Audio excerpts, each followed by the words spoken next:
Hi friends, welcome మన ఉమ్మడి వంటల ఛానల్కి.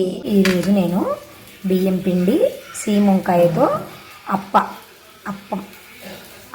అప్పం ఏమైనా అనొచ్చు చేసి చూపిస్తాను. ఎలా చేసుకోవాలో ప్రాసెస్లోకి వెళ్ళిపోదాం ఫ్రెండ్స్.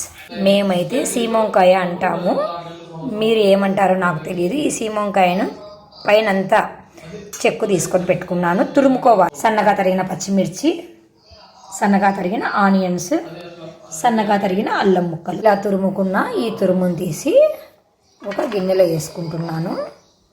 అలాగే ఆనియన్స్ను కూడా వేసుకుంటున్నాను. పచ్చిమిర్చి ముక్కలు మిక్సీ జార్లో వేసుకోవాలి. అల్లం ముక్కలు కూడా మిక్సీ జార్లో వేసుకోవాలి. తగినంత సాల్ట్ వేసుకోవాలి. కొన్ని వేసంలో గుండె వేసుకుంటున్నాను మిక్సీ జార్లోనే. వీటిని మిక్సీ పట్టుకోవాలి. తగినంత బియ్యం పిండిని వేసుకోవాలి. ఈ పేస్ట్ను కూడా ఇందులోనే వేసుకోవాలి. ఈ మిశ్రమంలోనే కొద్దిగా వాము ఇట్లా కొంచెం క్రష్ చేసుకొని వేసుకోవాలి. కొద్దిగా జీలకర్ర కూడా వేసుకుంటున్నాను.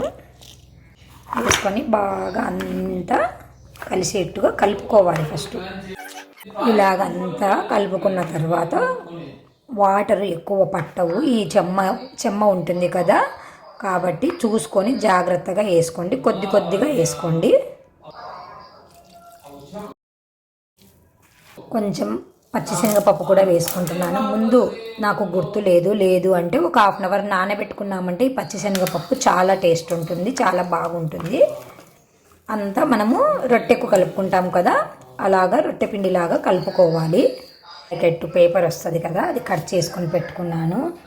కొద్దిగా ఆయిల్ అప్లై చేసుకొని ఇలా ముందు మనం కలిపి పెట్టుకున్నాం కదా, ఇందులో నుంచి ఇలా ఈ సైజు పిండి ముద్దను తీసుకొని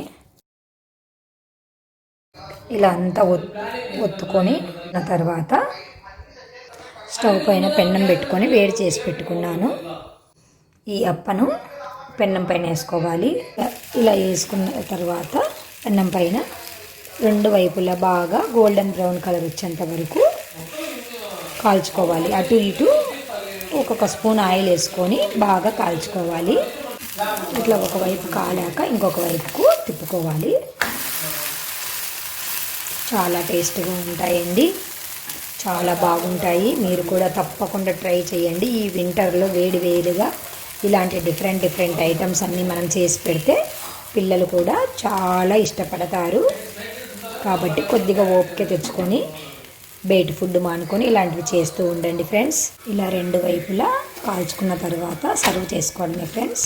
ఇది పెరుగుతో అయినా తినొచ్చు. మనము కారం వేసాం కాబట్టి ఏం కారం అక్కర్లేదు. అల్లం వేసాము, కారం వేసాము కదా, పచ్చిమిర్చి, కాబట్టి పెరుగుతో పెట్టుకోవచ్చు. లేదా నెయ్యి, గట్టిగా ఉన్న నెయ్యితో అయినా కూడా తినొచ్చు. చాలా టేస్టీగా ఉంటుంది ఫ్రెండ్స్. ఇంకా సర్వ్ చేసుకోవడమే.